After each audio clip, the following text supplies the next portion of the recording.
ഇന്നത്തെ റെസിപ്പി ഗോതമ്പ് പൊടി വെച്ച് ഉപ്പുമാവ് തയ്യാറാക്കുന്നതാണ്. എങ്ങനെയാണ് തയ്യാറാക്കുന്നതെന്ന് നോക്കാം. ഞാൻ അതിനു വേണ്ടി 1 കപ്പ് ഗോതമ്പ് പൊടിയാണ് ഇവിടെ എടുത്തിട്ടുള്ളത്.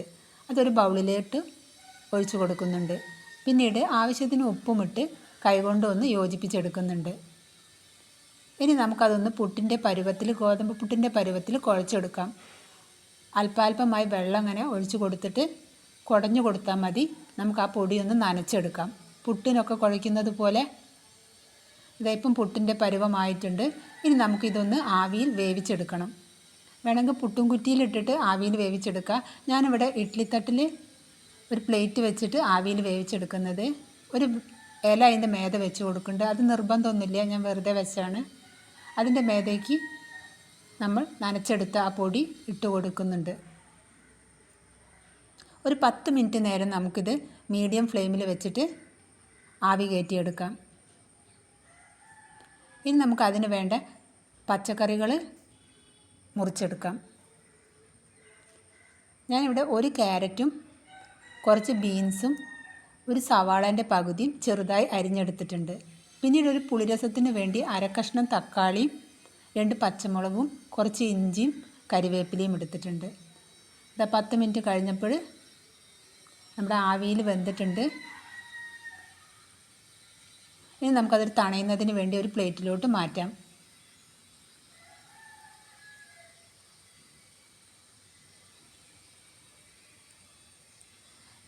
ആ പൊടി നല്ല തരിതരിപ്പായിട്ട് വന്നിട്ടുണ്ട്. നല്ല പാകമായിട്ടുണ്ട്, കണ്ടില്ലേ? ഇനി നമുക്കൊരു ചീനച്ചട്ടി അടുപ്പിൽ വെച്ച് 2 സ്പൂണ് വെളിച്ചെണ്ണ ഒഴിച്ച് 1/2 സ്പൂണ് കടുക് പൊട്ടിയതിന് ശേഷം നമുക്ക് കുറച്ച് ചെറുപയർ പരിപ്പിട്ടൊന്ന് മൂപ്പിച്ചെടുക്കാം. അത് മൂത്ത് വന്നതിന് ശേഷം അതിലേക്ക് നമുക്ക് സവാളയും ഇഞ്ചിയും പച്ചമുളകും ഇട്ട് കൊടുത്ത് ഒന്ന് വഴറ്റിയെടുക്കാം. അത് വഴന്ന് വന്നതിന് ശേഷം നമുക്ക് കുറച്ച് ക്യാരറ്റും ബീൻസും ഇട്ട് ആവശ്യത്തിന് ഇതിന് വേണ്ട ഉപ്പുമിട്ട് ഒന്ന് വഴറ്റിയതിന് ശേഷം നമുക്കതൊന്ന് വേവിച്ചെടുക്കാം.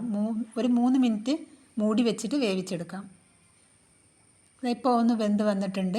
ഇനി നമുക്ക് ഇതിലേക്ക് തക്കാളിയും കരിവേപ്പിലയും ഇട്ട് കൊടുക്കാം. ഇനി നമുക്ക് തുറന്ന് വെച്ചിട്ട് അല്പനേരം ഇതൊന്ന് ഇളക്കി കൊടുക്കാം. ഇതൊന്ന് മൊരിഞ്ഞ് വരുന്നത് വരെ നമുക്ക് ഇളക്കി കൊടുക്കാം.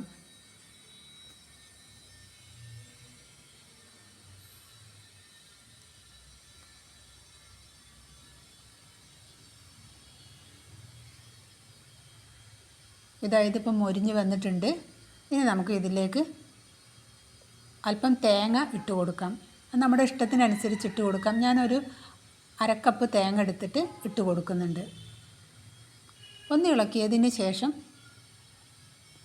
നമുക്കിതിലേക്ക് ആവിയിൽ വേവിച്ചെടുത്ത ആ ഗോതമ്പ് പൊടി ഇതിലേക്ക് ഇട്ട് കൊടുക്കാം. നമുക്കൊന്ന് യോജിപ്പിച്ചെടുക്കാം. സമയത്ത് നമ്മളൊന്ന് ഇളക്കിയതിന് ശേഷം നമുക്ക് ഉപ്പൊക്കെ വേണമെങ്കിൽ ഈ സമയത്ത് ചേർത്ത് കൊടുക്കാം. ഒന്ന് നന്നായി യോജിപ്പിച്ചെടുത്തതിന് ശേഷം നമുക്ക് കുറേശ്ശെ വെള്ളം തളിച്ച് കൊടുത്തിട്ട് ഒന്ന് ഉപ്പുമാവിൻ്റെ പരുവമാക്കിയെടുക്കാം.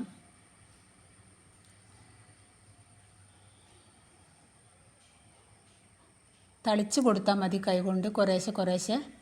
എന്നിട്ട് ഒന്നും നമുക്ക് ഇളക്കി കൊടുക്കാം. ഇപ്പം എൻ്റേത് ഉപ്പുമാവിൻ്റെ നല്ല പരുവായിട്ടുണ്ട്. ഉപ്പൊക്കെ പാകമാണ്.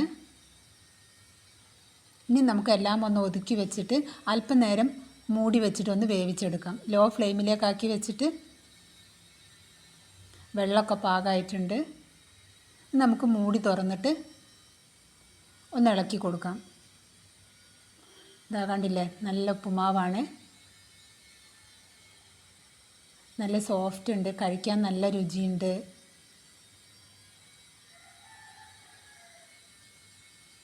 കണ്ടില്ലേ, എല്ലാവരും ഒന്ന് ട്രൈ ചെയ്ത് നോക്കണം. സൂപ്പർ ഉപ്പുമാവാണ്.